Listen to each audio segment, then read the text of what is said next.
Imagine a person who has always been gentle, compassionate, and morally unwavering. Someone who would never harm another soul. A defender of justice, a helper of strangers, a light in the lives of others, asking nothing in return.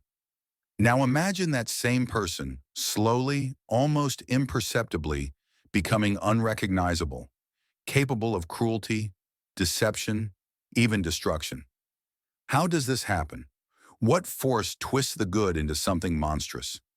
Today, we will explore the psychological and philosophical forces that shape human nature, exposing the hidden mechanisms that lure even the purest hearts into darkness.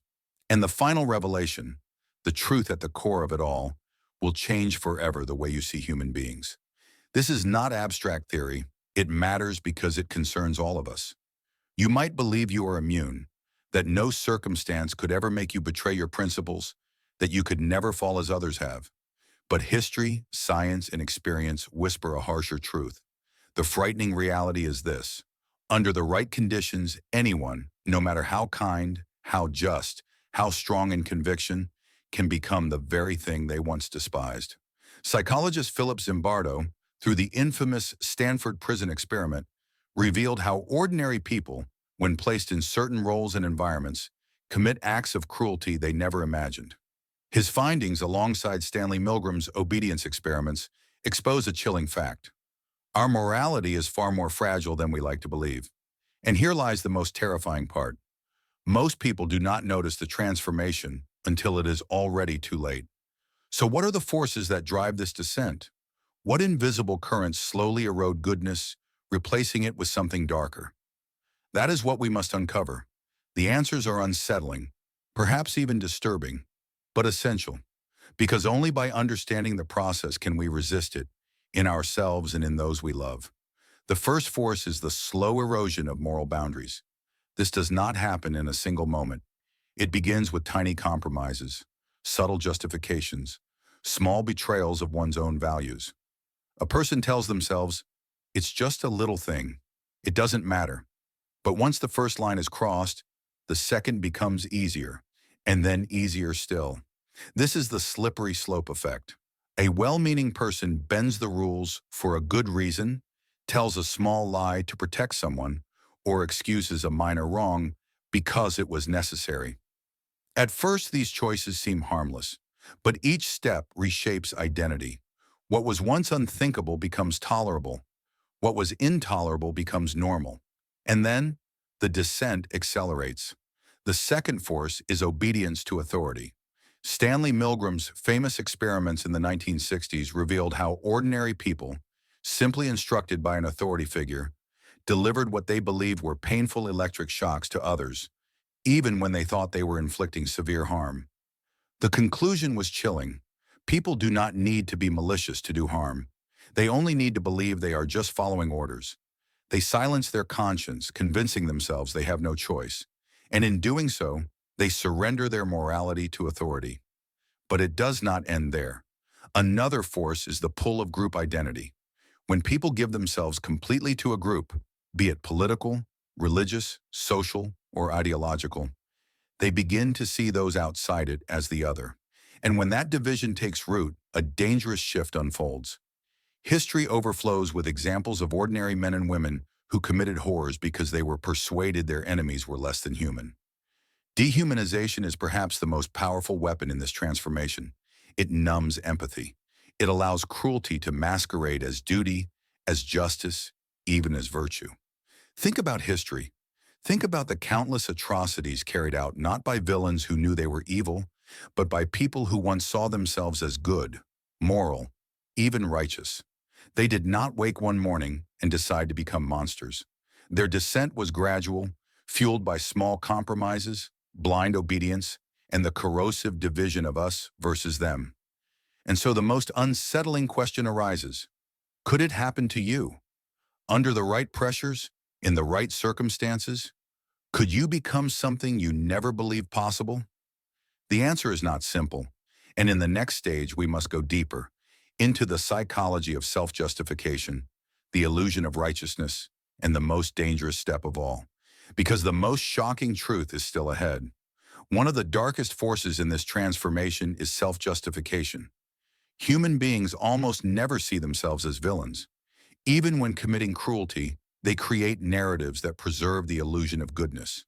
They convince themselves they are still just, still moral, still defenders of what is right, even as their actions betray them. This is where cognitive dissonance takes hold. Leon Festinger, the psychologist who coined the term, described it as the deep discomfort we feel when our actions contradict our beliefs. But instead of changing our actions to align with our values, we often choose the opposite. We change our values to excuse our actions. Picture someone who believes themselves kind and ethical, yet finds themselves in a situation where they cause harm, whether physical, emotional, or social. Instead of facing the truth, they whisper, "I had no choice," or "they deserved it," or "this is for a greater good." And with each justification, the unthinkable becomes permissible. They silence the voice of conscience. And once that voice is quiet, the descent accelerates. But cognitive dissonance is only part of the story. There is something even more dangerous, the illusion of righteousness. It is not enough that people excuse their harmful actions. They often elevate themselves above others. The more convinced someone is of their moral superiority, the easier it becomes to condemn, punish, even harm those they see as less moral. This is the trap of moral licensing. Studies reveal that when people see themselves as good, they paradoxically feel more entitled to do wrong. Someone donates in the morning, then feels no guilt lying in the afternoon. A leader, believing themselves to be fighting for justice, feels justified in silencing dissent. The irony is stark. The more righteous people believe they are, the blinder they become to their own corruption. History proves it over and over again. The greatest horrors were committed not by those who believed they were evil, but by those who were certain they were on the right side of history. And from there comes the most dangerous step of all, dehumanization. When people stop seeing others as fellow human beings, their moral restraints collapse. They begin to see their opponents as enemies, obstacles, problems to be solved, rather than lives to be honored. This is how cruelty becomes permissible. This is why soldiers are trained to see enemies not as people, but as threats. This is why political and ideological conflicts so often turn vicious, because each side ceases to see the other as human. The moment someone strips humanity from another, they strip away guilt. They are free to harm without conscience. This is why, throughout history, propaganda has always painted enemies as evil, corrupt, diseased, or subhuman. Because once that mental shift occurs, once empathy is severed, morality no longer applies. Here is the most terrifying part. This descent does not only happen in wars, revolutions, or political movements. It happens quietly in ordinary life. It happens in workplaces when cruelty toward a colleague is excused because they had it coming. It happens in relationships when partners justify betrayal or abuse by convincing themselves the other deserved it. It happens online when strangers hurl insults with a freedom they would never dare face to face. Because behind a screen, they no longer see a person, only an object. And it can happen to any of us. No one is immune. So the question becomes unavoidable. If good people can become monsters, how do we stop it from happening? The answer is not simple, but it begins with understanding the safeguards, the psychological defenses that protect us from corruption. Because while darkness is always present, so too is the light.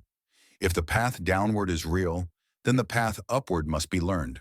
And the difference between the two often comes down to three things: awareness, reflection, and the courage to resist. The first and most powerful safeguard is self-awareness. Many believe they are safe from corruption simply because they see themselves as good. But as history shows, morality is fragile, and good intentions are no shield. In fact, the belief, "I could never do something like that," is often the first step into blindness. True self-awareness means recognizing our own capacity for harm.